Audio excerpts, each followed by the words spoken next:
En la época de Jesús, la enfermedad era un problema muy grande en el mundo antiguo. Muchos murieron joven porque no había ciencia médica como la que tenemos hoy para tratar enfermedades y por lo tanto las enfermedades que se dejaban seguir su curso a menudo resultaban en la muerte.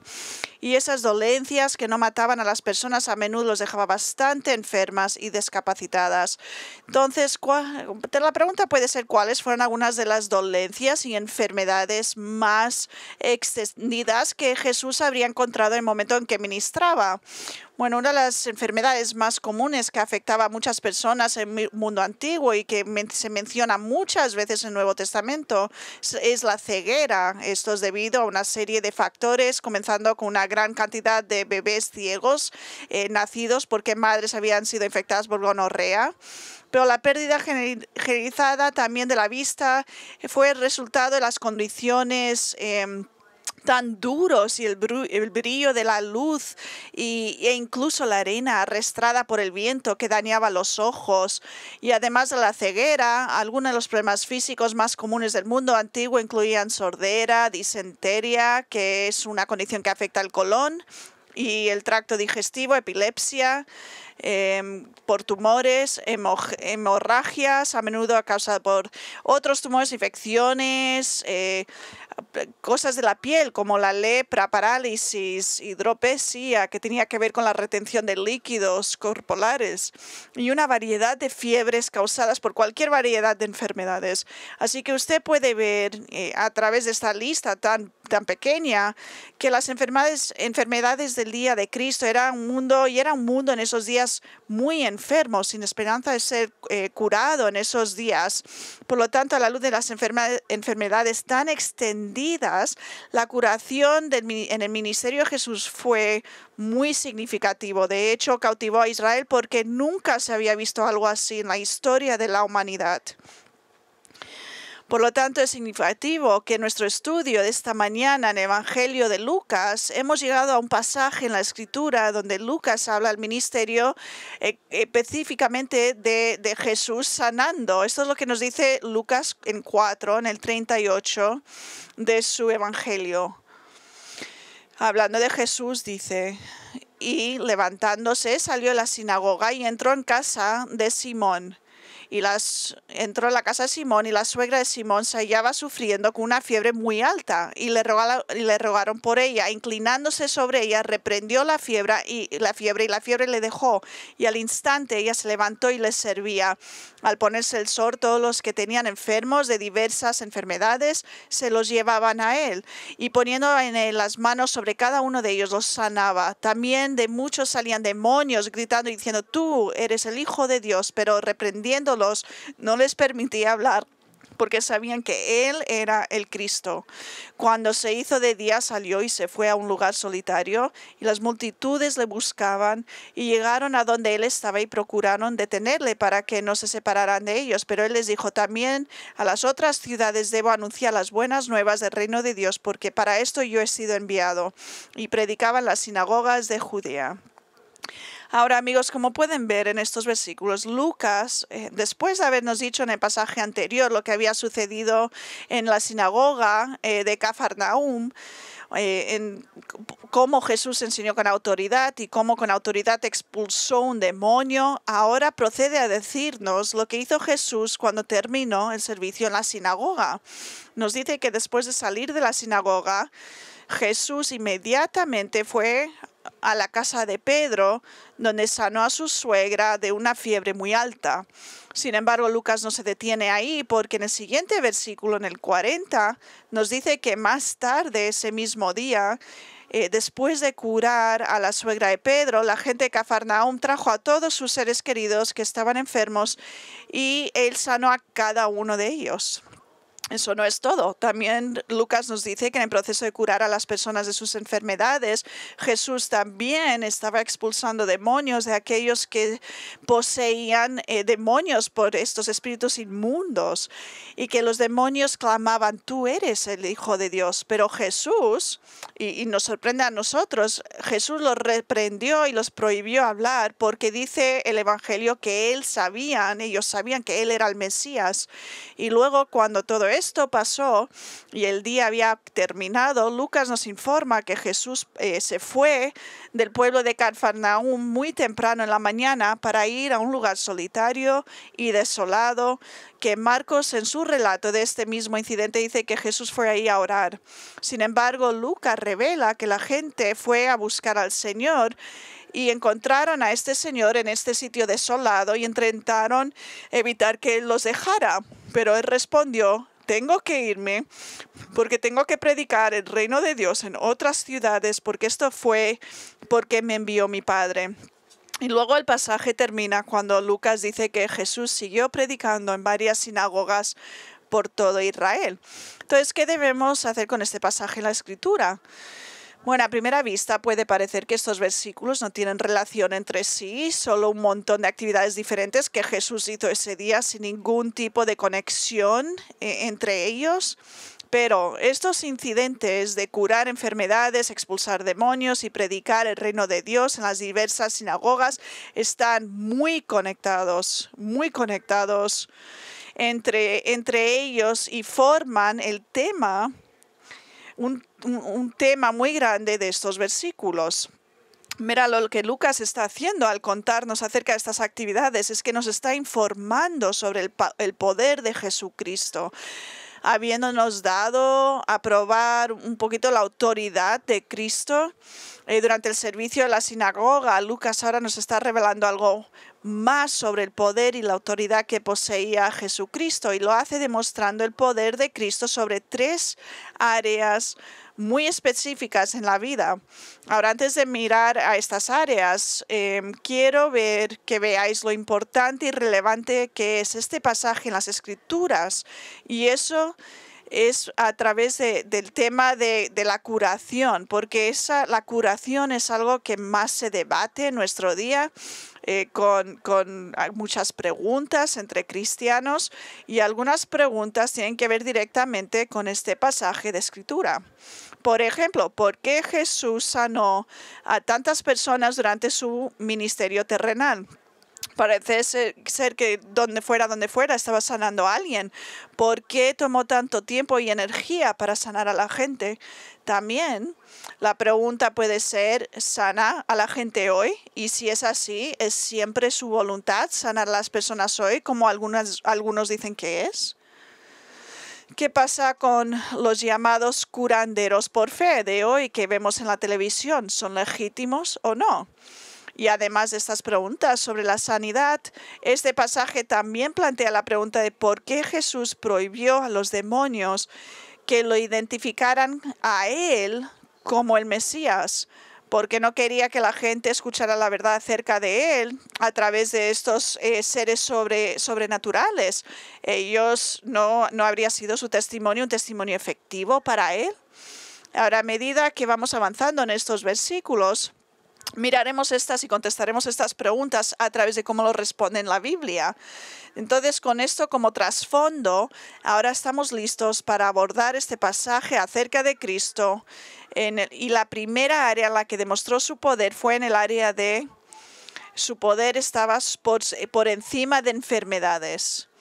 En el 38, y levantándose salió de la sinagoga y entró en casa de Simón. Ahora Simón, la suegra de Simón, estaba sufriendo una fiebre muy alta y le rogaron por ella. Continuando con su historia sobre Jesús ministrando en la sinagoga, Lucas nos cuenta lo que sucedió cuando terminó el servicio, cuando acabó. Dice que Jesús se levantó y salió de la sinagoga. Al igual que aquí los servicios de la iglesia los domingos, aquí los servicios de la sinagoga siempre eran los sábados, se acababan normalmente al mediodía y eran seguidos por una comida grande. Y Lucas nos dice que en este día en particular, Jesús entró en la casa de Simón Pedro para esa comida del sábado que comían. Aparentemente Pedro invitó a Jesús a su casa esa tarde y Jesús aceptó su invitación.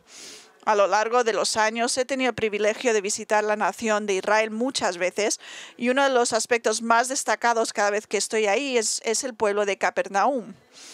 Y sigue ahí. Y el estar ahí de pie en la sinagoga donde estuvo Jesús mismo, donde él estuvo de pie dando ministerio, sigue allí. Ahora la sinagoga ya no existe como sinagoga. De hecho, las únicas partes del edificio que ahora se mantienen son los suelos y el piso, las paredes laterales y la plataforma y lo que sostiene el techo. Pero curiosamente, cuando uno deja esa sinagoga, bueno, lo que queda de la sinagoga, a poca distancia hay donde la gente cree que fue la casa de Simón Pedro. Ahora, si eso es verdad, que la casa de Pedro estaba justo al lado de la sinagoga y no tenemos razón para no creer que eso no fue así. Entonces Jesús solo habría tenido que dar unos pasos después de salir de la sinagoga antes de entrar a la casa de Simón Pedro para almorzar. Y eso es exactamente lo que hizo. Pero no estaba solo. Marcos en su relato del Evangelio nos dice que esta era la casa de Simón y su familia, pero también era la casa también de su hermano Andrés. Así que obviamente Andrés también estaba allí. Pero Marcos también dice que los socios comerciales de Simón y Andrés de la empresa de pesca que tenían también estaba ahí, los hermanos de Santiago y Juan. Entonces habían bastantes personas ahí en la casa de Pedro después de estar en la sinagoga, pero al entrar en la casa, Lucas nos dice que la suegra de Pedro, que suponemos también vivía ahí, que estaba enferma. Y Lucas nos dice que estaba sufriendo una fiebre muy alta y le pidieron que la ayudara. Curiosamente, mientras que tanto Mateo como Marcos nos dicen que esta mujer estaba acostada en la cama, enferma, Lucas, siendo un médico astuto, recordar que Lucas era médico, él era el único que nota que tenía una fiebre alta, lo que indica que estaba extremadamente enferma. De hecho, la palabra griega que se usa para fiebre es relacionada con la palabra fuego, por lo que el pensamiento aquí es que la mujer estaba quemando con fiebre alta. Ahora, el texto no menciona la enfermedad específica que padecía esta mujer, pero probablemente tenía malaria, ya que la malaria era muy común en esa área de Israel debido a los muchos pantanos cerca de la desembocadura del río de Jordán. Pero, sin importar qué enfermedad tenía esta mujer, sabemos que estaba extremadamente enferma, con una fiebre muy alta que probablemente la iba a matar. Estaba en la cama al mediodía. Esto nos indica cómo de enferma estaba esta mujer.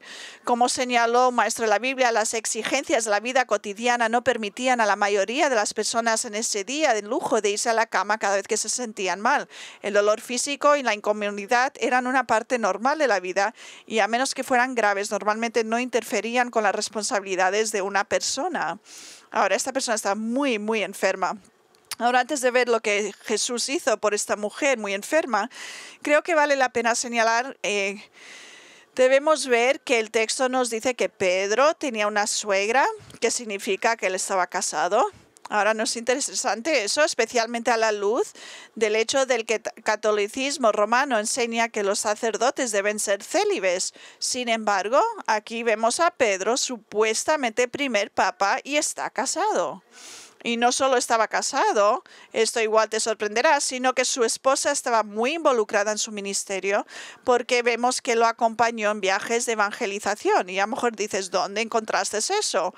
Eso lo encontré yo a través de Pablo, en 1 Corintios 9:5. Pablo dice, no tenemos derecho a llevar consigo una esposa creyente como los demás apóstoles y los hermanos del Señor y Cefas. Palabra aramea para Pedro, o sea que Pedro, la mujer de Pedro, él era un hombre casado cuya suegra vivía con su hija y su yerno y los hermanos de su yerno, y ella estaba muy enferma, gravemente enferma. Y sabiendo que estaba enferma, leemos a finales del verso 38 que la familia pidió ayuda a Jesús, habiendo observado ya a Jesús haciendo milagros de curación en otras ocasiones en Galileo y justo viendo cómo expulsó un demonio en el servicio de la sinagoga. Pedro y su familia creían que Jesús podría hacer algo para ayudar a esta pobre mujer enferma. Y lo hizo. Y Lucas nos dice exactamente lo que hizo por esta mujer. En verso 39, inclinándose sobre ella, reprendiendo a la fiebre, y la fiebre la dejó. Y al instante ella se levantó y le servía. Lucas, siendo médico, señaló que Jesús, tomando una posición que un médico normalmente tomaría al tratar con una paciente, la de estar de pie sobre ella, y tanto Mateo como Marcos añaden que Jesús le tocó la mano compasivamente. Pero en lugar de examinarla, como lo haría un médico cualquiera, vemos que Jesús, el gran médico, reprendió la fiebre y la dejó. Y ella fue tan completamente sanada, sin fatiga persistente o debilidad por su enfermedad, que Lucas nos dice que inmediatamente Dios los recibió y los atendió. O sea, que se levantó de la cama y comenzó a servir como anfitriona de la casa. Ahora, el hecho de que Jesús reprendió la fiebre no significa que esta enfermedad fuera causada por Satanás o un demonio. No hay ninguna indicación de esto en el texto, sino que simplemente significa que Jesús demostró su poder sobre la enfermedad y que a su palabra una fiebre, una enfermedad debe irse si eso es lo que Él ordena que pase. Qué milagro tan maravilloso. Qué increíble demostración del poder de Cristo. William Hendrickson, en su comentario sobre Lucas, explica cuán extraordinaria fue la curación de esta mujer por parte de Cristo. Y dice, la curación no solo fue repentina, también fue completa. La suegra de Simón ni siquiera dijo, estoy librada de la fiebre, pero completamente exhausta. Nada de eso. Al contrario, en un momento justo antes de que Jesús la tomara de la mano y le reprendiera la fiebre, todavía estaban esas mejillas sonrojadas, esa piel caliente, quemante, sudoración profusa, sequedad en la garganta, o bien, según el tipo, puede haber sido escalofríos violentos, pero en ese momento esos síntomas de fiebre habían desaparecido por completo. No solo la temperatura de la mujer era normal, sino que una oleada de nueva fuerza recorría por su ser, en que ella misma insistió en levantarse. Ahora, ustedes, si habéis tenido a COVID, pueden dar testimonio de los efectos persistentes de ese virus, de fatiga, cansancio, que dura semanas. Pero esta mujer, con una fiebre muy alta, fue sanada inmediatamente, sin problemas persistentes, y eso se debe a que Jesús tiene un poder completo y absoluto sobre todas las enfermedades. Y durante su ministerio terrenal a menudo demostró su poder para sanar. Ahora, habiendo visto cómo Jesús sanó a la suegra de Pedro, es útil para nosotros comparar su sanación de otros con las de los llamados curanderos de hoy. Y al hacerlo, lo que vemos es que, y lo digo con toda la confianza, que son charlatanes, estafadores, que explotan a las personas para obtener ganancias financieras y que engañan y desmoralizan, lastimando a las personas con falsas promesas.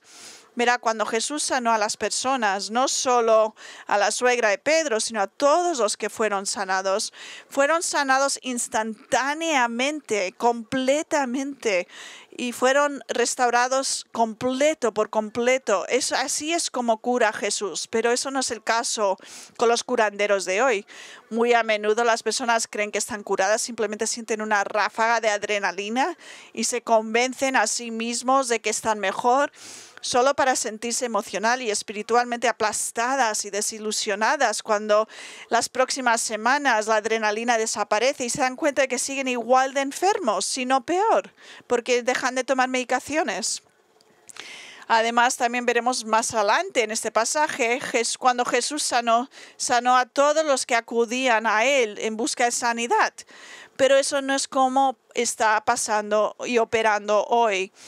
Son conocidos, como dice alguien, dejando atrás largas filas de personas decepcionadas y angustiadas que no fueron sanadas. Mis amigos, cuando la cámara no está rodando, no están interesados en los enfermos. Además, cuando Jesús sanó a la gente, no hubo nada vago, nada sin que no fuera claro y inobservable acerca de lo que él hacía. Es decir, cuando él sanaba a alguien era obvio que había ocurrido un milagro.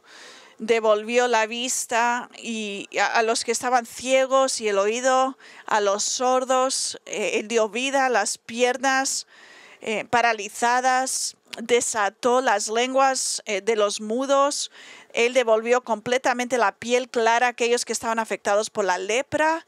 Cuán diferentes fueron las sanaciones claras y observables de Cristo, de los sanadores de fe de hoy, que afirman curar solo dolencias que nadie puede ver o verificar médicamente, como dolores de espalda, dolor punzante en alguna parte del cuerpo, dolores de cabeza, cosas de esta naturaleza. Esa no era la forma en que Jesús sanaba. Cuando Él sanó a los que tenían verdaderas enfermedades orgánicas que se veían con los ojos. Y finalmente, a diferencia de los sanadores de hoy, Jesús nunca hizo que la fe fuera un requisito para ser sanado. De hecho, la mayoría de las personas que él sanó ni siquiera eran creyentes. A lo mejor creían que los podía sanar, pero ellos no creían en él como Mesías, no eran creyentes. Eran nada más personas desesperadas por ser sanados. Pero los de hoy, sabemos que los que dicen que pueden curar, siempre dicen que necesitas tener fe. Y si no tienes fe, no puedes ser sanado, y les hace sentir mal a la gente porque te hace sentir como si fuera culpa tuya si no te pueden sanar. O sea, encima de estar enfermos, ahora les están haciendo sentir mal, diciendo que no tienen la fe suficiente para ser sanados. Entonces, si los curaderos de fe de hoy modernos son fraudes, y lo son, ellos no tienen el poder de sanar a nadie. Y Jesús ya no está físicamente en la tierra llevando a cabo su ministerio. Entonces, una pregunta muy válida es: ¿Dios todavía sana a la gente de hoy? Y la respuesta es sí, cuando Él elige sanar. Pero no siempre. Y ciertamente no a través de hombres que afirman tener el don de la curación. Verá, a veces, de hecho, en casi la mayoría de los casos, su curación viene en forma de lo que no es milagroso. Cuando vamos a un médico y recibimos el tratamiento adecuado para nuestra dolencia y mejoramos.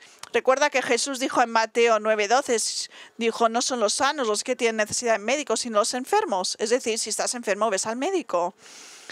Es decir, que ir al médico, el tratamiento médico es consistente con la voluntad de Dios y no indica falta de fe, porque Dios usa a los médicos como instrumentos humanos para llevar su sanidad a los cuerpos enfermos. Además, Dios puede optar por sanar a alguien de manera milagrosa, sin ningún instrumento humano. ¿Lo puede hacer hoy? Sí. ¿Lo hace siempre? No. Pero sí que lo puede hacer, sí que lo hace, y no le podemos poner un límite. Pero también Él puede elegir a sanar a alguien usando la iglesia y sus oraciones. Y esto lo digo porque sabemos en Santiago 5, 14 y 15, dice: ¿hay alguno entre ustedes que esté enfermo? Luego debe llamar a los ancianos de la iglesia y ellos deben orar por él, ungiéndolo con aceite en el nombre del Señor, y la oración hecha con fe restaurará al que está enfermo y el Señor lo levantará, y si ha cometido pecados los serán perdonados. Pero habiendo dicho todo esto acerca de Dios sanando a la gente de hoy en día, la Biblia también revela que Dios no sana a todos. De hecho, eso tiene que ser el caso, lógicamente, porque si no, a lo contrario, nadie moriría. Porque si todos se sanarían, nadie moriría. O sea que lógicamente sabemos, no siempre es la voluntad del Señor sanar a todos, porque si no, jamás moriríamos. En el Nuevo Testamento vemos ejemplos de hombres piadosos que no fueron sanados de sus enfermedades. Por ejemplo, Pablo en Gálatas 4, habla de alguna dolencia que él tenía con sus ojos. Y dice en Gálatas 4, empezando en el 13, dice: pero tú sabes que fue a través de una doledad de mi familia que tuve que daros el evangelio. Sabemos que él tuvo que ir a este pueblo porque él estaba enfermo, y porque estaba enfermo tenía que ir a ese pueblo. Y lo que para vosotros fue una prueba en mi condición física, que no despreciasteis ni rechazasteis. O sea que Pablo no era muy guapo. Como veremos, tenía problemas de ojos, a lo mejor era difícil mirarlo. Y dice Timoteo, dice que no me despreciasteis ni me rechazasteis, sino que me recibisteis como un ángel de Dios, como a Cristo Jesús mismo. ¿Dónde está pues aquel sentido de bendición que tuvisteis? Pues testigo soy en favor vuestro de que, de ser posible, os hubierais sacado los ojos y me los hubierais dado. Sabemos entonces que Dios no los sanó, sino que le dio su gracia para soportar esta enfermedad o dolencia que tenía de ojos. En el 2 Timoteo 4:20 habla de alguien que se llama Tryphaeus. Dice, estoy enfermo en Eladías. Entonces aquí había un hombre de Dios que Dios nos sanó. Habían amigos de Pablo que lo podían haber curado, que no pudieron curarlo. Y a lo mejor jamás lo curó. No lo sabemos qué pasó, ya que 2 Timoteo fue la última carta de Pablo. Pero en este punto nunca estuvo sanado. Amigos, el punto es que depende de Dios. Depende de Dios a quién elige sanar. Y cómo elige sanar. Y es según Dios dependiente o depende de Dios a quién elige no sanar.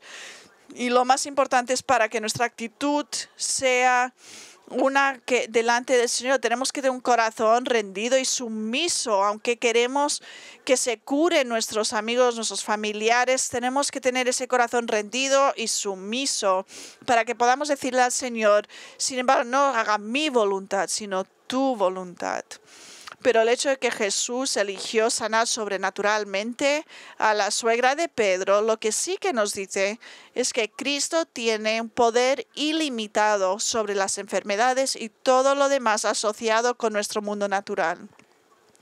Y eso debería causarte una gran confianza en Él, porque demuestra cuán poderoso y grande es nuestro Señor. Es tan poderoso que el autor de Hebreos dice en capítulo 1 en su carta, que todo está cogido en nuestro universo porque Él dice que deben de ser acogidas. Leemos esto, hablando de Cristo, y Él es el resplandor de su gloria, la representación exacta de su naturaleza y sostiene todas las cosas con la palabra de su poder. Ahora pensar en esto. Todas las estrellas, todas las galaxias, todo lo demás en el universo se mantienen. ¿Por qué? Simplemente porque Jesucristo les ordena que se mantengan unidos. Ya está.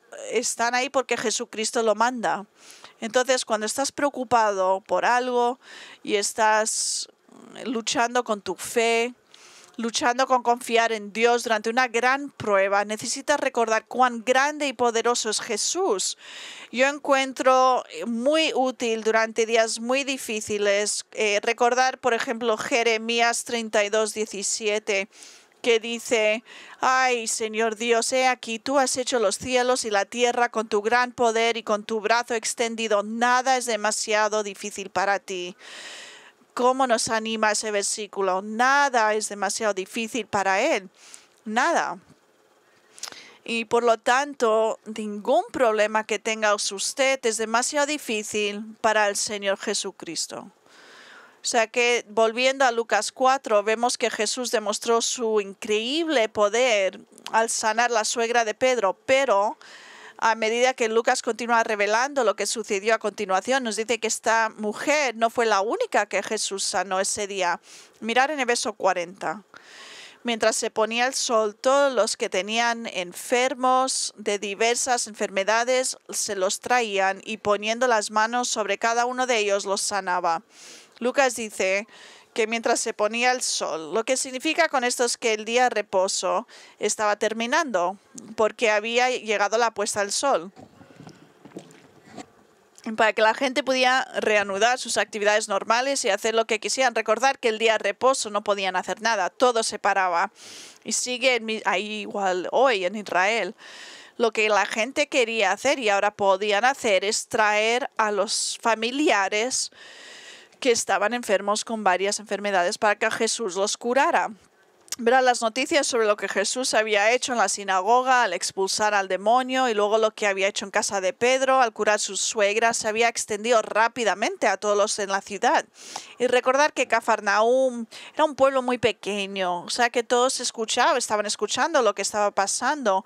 Entonces todos los en Cafarnaúm que tenían familiares y amigos estaban enfermos, los trajeron a Jesús. De hecho, Marcos nos dice, toda la ciudad se había reunido a la puerta. Ahora, pero recordad, era un pueblo muy pequeño. Se reunieron en la puerta. ¿Qué puerta? La puerta de Pedro. Estaban todos ahí. Pensar cómo debió haber sido esta escena. Kent Hughes, un comentario, dice, las masas sufrientes se reunieron en la puerta de Pedro cuando el brillo occidental del sol que se le alejaba pasó por el horizonte. Ahí había todo tipo de enfermedades, tisis, fiebres altisonantes, cáncer, enfermedades degenerativas, esclerosis múltiple, diabetes, raquitismo, lisiados, paralíticos, ciegos. Algunos tuvieron que ser llevados, muchos gimiendo en su angustia. ¿Y qué hizo Jesús con todos estos individuos heridos? Lucas dice que poniendo las manos sobre cada uno de ellos los sanaba. Ahora, una vez más, Lucas, siendo médico, piensa como un médico, por lo que señala cómo trató Jesús a los que acudían a él en busca de curación. Él nos dice uno por uno, mientras los enfermos aparecían en la puerta de la casa de Pedro, Jesús con amor y compasión impuso sus manos sobre cada individuo y los sanó. No ignoró a nadie, los trató como individuos. Y una vez más, vemos el poder de Cristo sobre todo tipo de enfermedad. Pero escuche atentamente el hecho de que Jesús sanó a todos los que le acudieron ese día y muchos más durante su ministerio terrenal.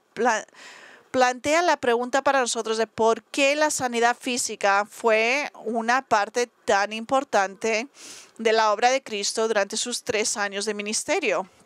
Ahora es obvio que él sanó debido a su corazón compasivo. Creo que eso es obvio porque él ama. Pero Jesús tiene el mismo corazón compasivo y no ha cambiado, su carácter no ha cambiado. Él sigue el mismo hoy, ayer y para siempre.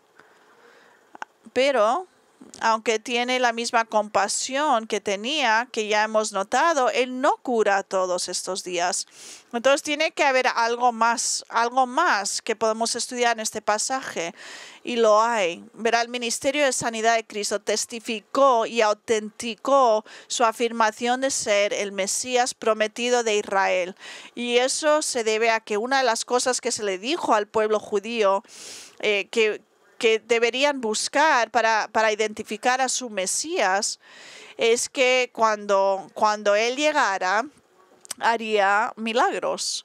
Esto es lo que se profetizó en Isaías 35, del 4 al 6. Lo voy a leer, el de 4 al 6. Di a los que tienen el corazón ansioso, ánimo, no temas, he aquí vuestro Dios vendrá con venganza, la recompensa de Dios vendrá, pero Él te salvará. Entonces los ojos de los ciegos se abrirán y los oídos de los sordos se destaparán. Entonces el cojo saltará como un ciervo y la lengua del mudo gritará de alegría porque aguas brotarán en el desierto y arroyos en el Arabá.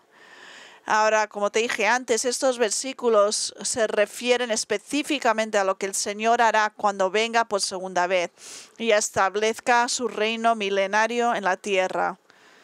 Sin embargo, dado que los milagros de sanidad se identificaron con la venida del Mesías, en su primera venida, Jesús hizo milagros para darle a la gente un anticipo de cómo sería la vida en su futuro reino. Y es por eso que Jesús hizo tantas curaciones y milagros durante su ministerio. Era para demostrar a su pueblo judío que Él de verdad era el Cristo, el Mesías. Esto es porque el Nuevo Testamento nos dice, nos insiste en decir que los judíos buscaban señales en relación con Jesús. Mateo 12:38. Entonces algunos de los escribas y fariseos le dijeron, Maestro, queremos ver de ti una señal. Estaban diciendo, si tú eres el Mesías, demuéstralo. Demuestra con una seña que eres Mesías. 1 Corintios 1:22. Porque ciertamente los judíos piden señales y los griegos buscan sabiduría. El pueblo judío en los días bíblicos buscaban señales sobrenaturales para asegurarse que era el Mesías, porque estas señales eran milagros maravillosos que los señalaban a su Mesías. Y es por eso que Jesús hizo tantas curaciones y tantos milagros para demostrar a Israel que él era el Mesías. Y es por eso y la razón por la cual hoy en día no hay nadie que tiene el don de sanar a la gente, porque el propósito de Jesús y luego de sus representantes oficiales, los apóstoles, al sanar a la gente, era para verificar la veracidad sobre el Mesías y el mensaje del Evangelio. Ahora, si tenemos el Nuevo Testamento y nos dice la verdad, y si alguien quiere saber la verdad acerca de él, podemos leerlo en el Nuevo Testamento, en la Biblia. Ahora, si entiendes esto, entonces evitarás mucha confusión que rodea esto de milagros y curaciones de hoy. Y para ayudarlos en esto, quiero que escuchéis lo que John MacArthur tiene que decir sobre este tema, porque lo que él tiene que decir es muy, muy útil. Él dice, el don de sanidad del Nuevo Testamento fue dado como una señal a los incrédulos, verificando la veracidad del Evangelio y la autenticidad de sus predicadores. Afirma que la curación es la norma en la Iglesia, socava su papel único en la autenticación de Jesús y los apóstoles como reveladores de la verdad divina. De acuerdo con ese propósito, las sanidades se desvanecieron de la escena a medida que la era apostólica llegaba a su fin. Las epístolas del Nuevo Testamento que definen la vida y la teología de la Iglesia tampoco se refieren a un ministerio de sanidad. Tampoco tales sanidades eran una parte regular del propósito de Dios delante de ellos. Son extremadamente raros en el Antiguo Testamento. Por ejemplo, ninguno está registrado para los 750 años desde Isaías hasta Jesucristo. Dios puede elegir sanar a través de las oraciones de su pueblo, pero no a través de hombres que obran milagros, como en el caso de nuestro Señor y sus asociadores. Entonces, según lo que hemos visto en estos versículos de Lucas, está muy claro que Jesús tiene poder sobre todas las enfermedades. Pero a medida que Lucas continúa contándonos lo que sucedió esa noche fuera de la puerta de Pedro, la casa de Pedro, también nos habla de otra área donde se demostró el poder de Cristo, y eso es, se demostró que él tenía poder sobre demonios. En verso 41 también salían demonios de muchos gritando, tú eres el Hijo de Dios. Pero él, reprendiéndolos, no les dejaba hablar porque sabían que él era el Cristo. Ahora, la semana pasada pasamos mucho tiempo analizando el tema de demonios y que Jesús tiene autoridad sobre demonios, o sea que no tenemos que repasar eso hoy. Pero sin embargo, como puedes ver aquí, Jesús no solo estaba demostrando nuevamente su poder sobre los demonios al expulsarlos de muchas personas que buscaban su ayuda, sino que al salir de estas personas, los demonios gritaban y gritaban, tú eres el Hijo de Dios. Pero en lugar de dar la bienvenida a su publicidad gratuita, Lucas nos dice que Jesús los reprendió y les prohibió hablar, porque ellos sabían que Él era el Cristo, que Él era el Mesías. Es decir, que porque ellos sabían la verdad sobre Él, que Él sí que era el Mesías, Jesús les impedía verbalizar la verdad sobre Él. Ahora, ¿por qué haría tal cosa el Señor? ¿No quería Él que la gente supiera que Él era el Mesías? Es muy claro que Él dijo en la sinagoga de Nazaret que Él era el Mesías. Entonces, ¿por qué no querría Él que la gente de Capernaum escuchara quién era Él por parte de los demonios? El propósito principal de sus milagros de sanidad, de sanar, era que la gente supiera que Él era el Mesías. Entonces, ¿por qué prohibir a los demonios anunciar su identidad? Pues simplemente Lucas no nos lo dice. A través de los años, teólogos y maestros de la Biblia tienen todo tipo de sugerencias, algunos un poco exagerados y otros son más sensatas. A mi juicio, la más razonable de estas sugerencias es que Jesús no quería que nadie pensara que Él estaba en el mismo equipo con Satanás y sus demonios. que los demonios de alguna manera estaban trabajando junto con él. Y la razón por la que esto era un problema tan grande era porque Jesús no quería que nadie pensara que estaba aliado con el diablo. Como recordarán más adelante en su ministerio, eso fue exactamente lo que le acusaron los fariseos en Mateo 12:24, que algunos fariseos le acusaron de sacar demonios a través de Belzebul, el gobernante de los demonios. Es decir, tú, Jesús, formas parte del equipo de Satanás. Tienes una amistad con el diablo y puedes sacarlos porque tú también eres satánico.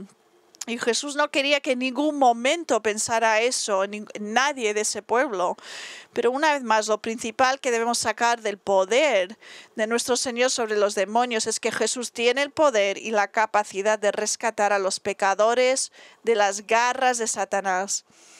Y es por eso que ya no tenemos que temer a Satanás ni a sus malvados secuaces. Hasta ahora Lucas ha revelado dos áreas donde Jesús demostró su poder. Y al cerrar este pasaje, revela la tercera área en que Jesús demostró su poder. Y en este es el área de liberando a las personas de la pena de su propio pecado. En el 42 vemos, cuando llegó el día, Jesús se fue a un lugar apartado. Ahora, lo primero que dice Lucas es que después de un día muy ocupado en ministerio, al día siguiente, Jesús salió del pueblo de Cafarnaúm para ir a un lugar apartado. Y en el relato de Marcos sobre esto añade una verdad preciosa, diciéndonos que a la mañana temprano, cuando aún estaba oscuro, Jesús se levantó, salió de la casa y se fue a un lugar apartado y estaba orando. Eso es Marcos 1:35. Y me encanta esto, me encanta porque nos dice que incluso después de lo que debió haber sido un día agotador de ministerio para Jesús, recordad, era humano, él se cansaba, igual que nos cansamos nosotros, un día que debió haber sido agotador de ministerio, trabajando desde la mañana, enseñando en la sinagoga y luego en la tarde sanando a la suegra de Pedro, luego a la noche sanando a todos los enfermos de la ciudad y echando demonios. Incluso después de este día completo de trabajo, Jesús no durmió al día siguiente, sino que se levantó temprano en la mañana, cuando aún estaba oscuro, y se fue a un lugar aislado para derramar su corazón en oración al Padre. Amigos, esta es una verdad preciosa porque revela la importancia que Jesús le dio a la oración. Incluso cuando estaba cansado, agotado por todo el trabajo que había hecho el día anterior, optó por no dormir un poco más tarde, sino que se levantó y se levantó temprano para orar, porque sabía lo importante que era para él hablar al Padre sin ninguna interrupción por otros. Y escuche, si Jesús, el Hijo de Dios, necesitaba orar, necesitaba depender del Padre, ¿cuánto más necesitamos orar nosotros? Y si Jesús no usó la excusa de que estaba demasiado ocupado para orar, tengo demasiado trabajo, estoy cansado, tú tampoco puedes usar esa excusa. Lo puedes usar, pero no es válido. Estarías equivocado si lo usas. La oración debe ser una prioridad importante en tu vida. De lo contrario, estás siendo desobediente a la voluntad de Dios. Entonces, sí, aún no tiene un tiempo reservado. Y igual estás desobediente a la voluntad de Dios al no dar un tiempo reservado cada día para leer la Biblia y pasar tiempo en oración. Y si no la estás haciendo, establezca uno hoy. Y a lo mejor me dices, bueno, es que oro durante todo el día. Muy bien, sigue así, pero tener un tiempo reservado para estudiar la Biblia. En Mateo nos dice, ves y toma tiempo para orar. Planea levantarte temprano mañana y encontrarte con el Señor. A lo mejor la mañana temprano no funciona, lo entiendo, pues hazlo durante cualquier momento del día que sea mejor para usted. Pero cuando establezca un tiempo de que se dice a veces devocionales, asegúrese de que sea realista cuánto tiempo vas a estudiar. A lo mejor piensas, voy a tomar 2 horas para leer la Biblia y orar. No lo harás. A lo mejor lo haces durante un día, 2 días, pero para finales de la semana lo dejarás de hacer. Tienes que ser realista. Tu tiempo diario de devocional no tiene que ser muy largo, pero sí que tiene que tiene que ser significativo. A lo mejor solo va a ser 20, 30 minutos. Mira, si tú no puedes darle al Señor 20, 30 minutos para orar, hay algo con tus prioridades que están muy mal. Y así, levantándose temprano, Jesús salió de Capernaum para encontrar un lugar apartado para orar. ¿Y qué pasó después? Pues a continuar, en 42, Lucas nos dice, y las multitudes lo buscaban y venían a él y trataban de impedir que se alejara de ellos. O sea que después de que la gente de Capernaum se dio cuenta que Jesús se había ido, el pueblo fueron a buscarlo. ¿Quién los va a culpar? Justo habían visto los milagros que había hecho el Señor Jesucristo. Entonces lo iban buscando para que se permaneciera en su pueblo y lo intentaron convencer de que se quedara con ellos. Ellos querían que se quedara siempre con ellos, pero eso no iba a pasar.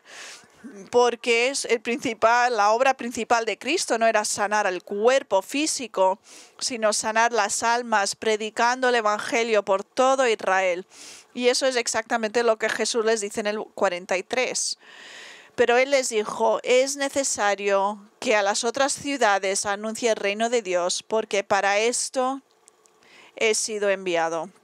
Jesús les dice muy claramente a la gente de Cafarnaúm que él fue enviado al mundo con el propósito expreso de predicar el reino de Dios, y eso es precisamente lo que va a hacer, y por lo tanto tiene que dejarlos por el momento. Volverá, porque ahora esto es el pueblo de su hogar, pero tiene que irse para visitar otras ciudades para proclamar el reino de Dios a la gente de ahí.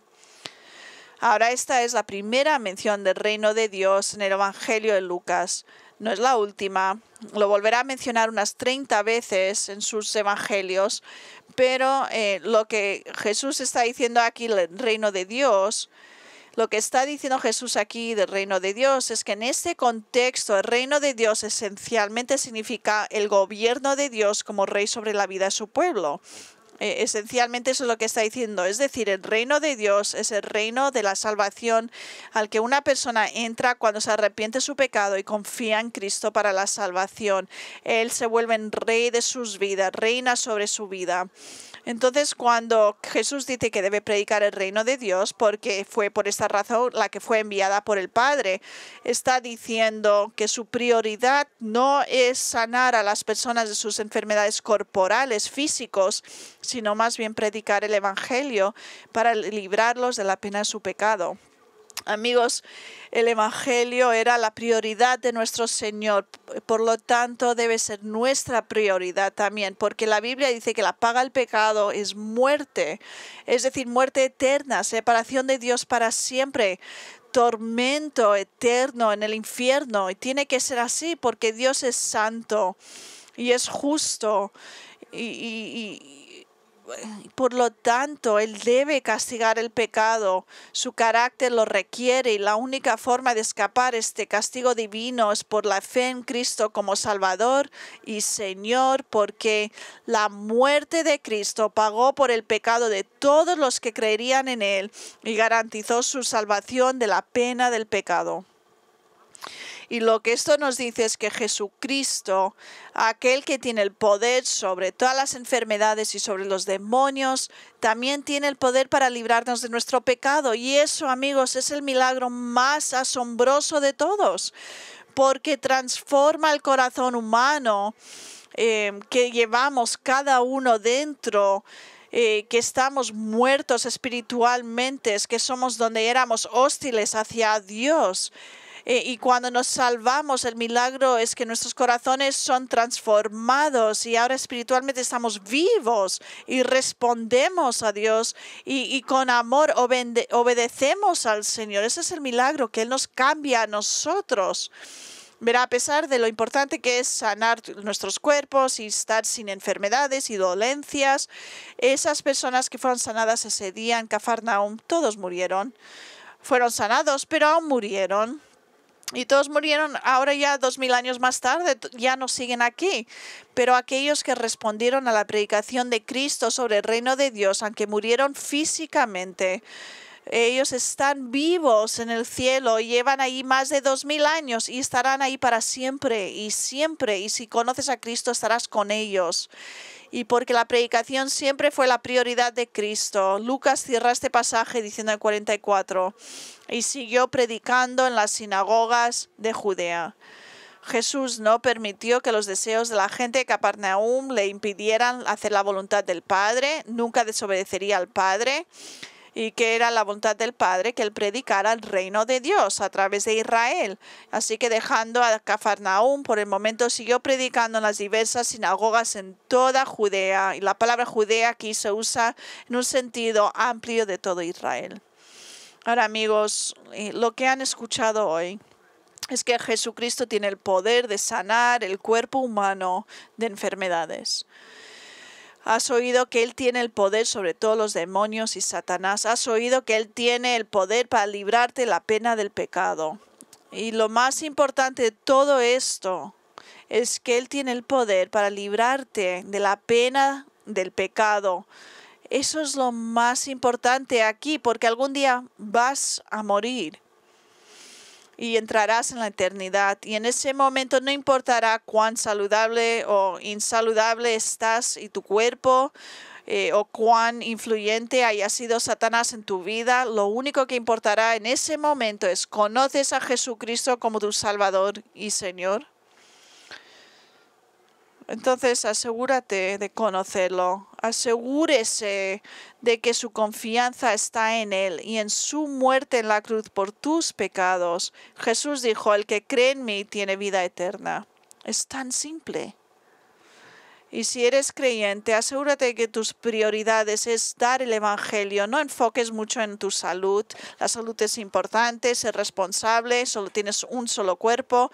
Pero no dejes que tu enfoque sea tanto en tu salud que no des hacia el Evangelio para otros. Si quieres hablar con uno de los pastores de cómo puedes ser creyente, si te das cuenta de que no lo conoces y lo quieres conocer, ven a verme después del culto. Padre, te damos gracias por este pasaje maravilloso. Te damos gracias por tu poder. Te damos gracias que tienes poder sobre enfermedades, demonios, tienes el poder de librarnos de nuestros pecados, Señor. Y si hay alguien aquí hoy o alguien mirando por internet que nunca se han arrepentido de sus pecados, que nunca han confiado en ti como Jesucristo y como Rey, que hoy sea el día de su salvación. Y para aquellos que sí que te conocemos, Señor, que nosotros, después de estudiar este pasaje, tengamos una clara entendimiento de tu ministerio, de cómo sanas, como otros no lo están haciendo, lo que están clamando a hacer, Señor, pero que también veamos que al clamar el Evangelio es lo más importante. Ayúdanos a ser fiel en eso, Señor. Ayúdanos a dar la verdad a otros, que Cristo fue crucificado por pecadores. Señor, pedimos que tú llames a otros a ti. Amén.